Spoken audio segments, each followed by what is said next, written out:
Hey, thanks for tuning in to the second video in this series. Jeremy here with Ray & Associates.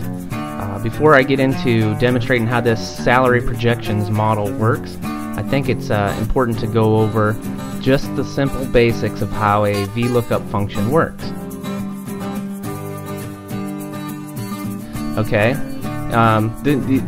what we're going to show is how we can get the value from this table. This is going to be the table that we're going to go look up. So we're going to say the value in this cell is going to be driven by the code that's here, n. Okay, now we're going to go look up this table over here. We're going to look up the n on this table, and we want to return the value of the description of what n means, which in this case is north. Okay, so I've indicated on here these are the VLOOKUP function's different arguments, just to give you a visual illustration where they're going to be coming from. So as we start to edit this formula, if we start typing equals VLOOKUP, VL, okay, Excel has correctly guessed that the function that Excel recognizes, VLOOKUP, is in here, and to take advantage of the predictive text, at this point I can just hit Tab. Tab will auto-complete some of that text, but it also brings up the formula assist. Okay, now the formula assist shows that this function has 4 arguments. Okay, the arguments that are in square brackets are optional arguments. Okay, and each argument is separated by a comma character.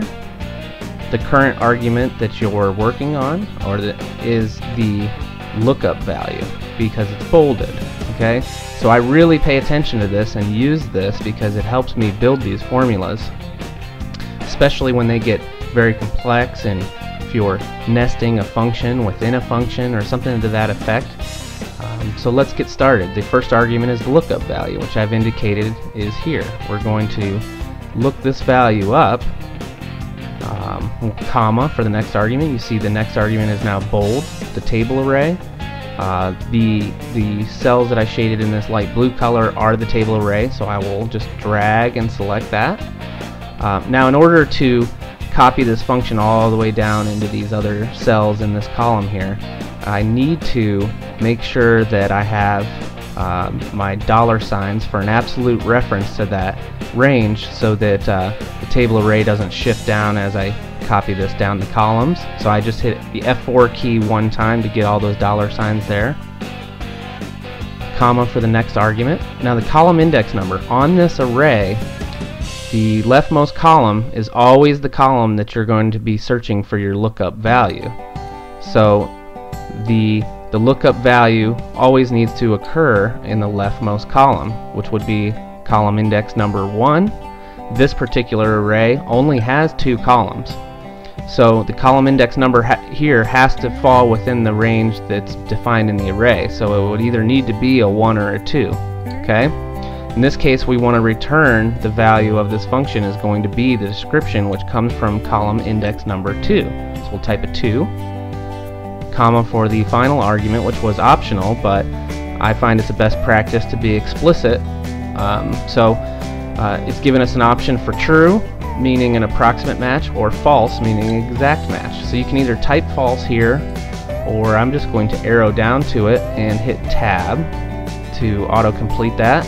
And then finally we just need the parentheses, and you'll know when your function is done when no further arguments are needed, no further parentheses to close your function are needed, when that formula assist window disappeared down there. So I will hit enter, and now we can see that it returned the correct value from this table over here. And if we hover over the little square in the bottom right hand corner, you see how the cursor changes. We can double click that and it would send it all the way down to the bottom of this column here. And we can see how this allows our spreadsheet to be very dynamic, because there's 2 ways we could look at this. One is if we change, say this one, we change to a W. Now everything, the spreadsheet recalculated and knows that W was for west. If we go over here and change this to just add a character to it, and we accept that value, you would notice that it's updated over here. So the VLOOKUP function allows your spreadsheet to be very dynamic, so that if you had a larger database, you may not have to update as much information manually. One of the things that sometimes I can tell you that I purposely would generate errors to help me identify a scenario where, say, I wanted to find out what might be in this list of information that's not in this list of information. So sometimes it's desired that if I had a record over here where the code was X, I wanted to know on my first list on this side what values were not on this list.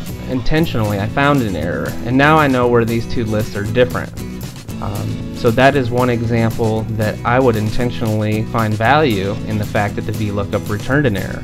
It returns an error because it's looking up X on this table array, but does not find it. Okay? That is the basics of how the VLOOKUP function syntax works. Okay? Thanks for tuning in.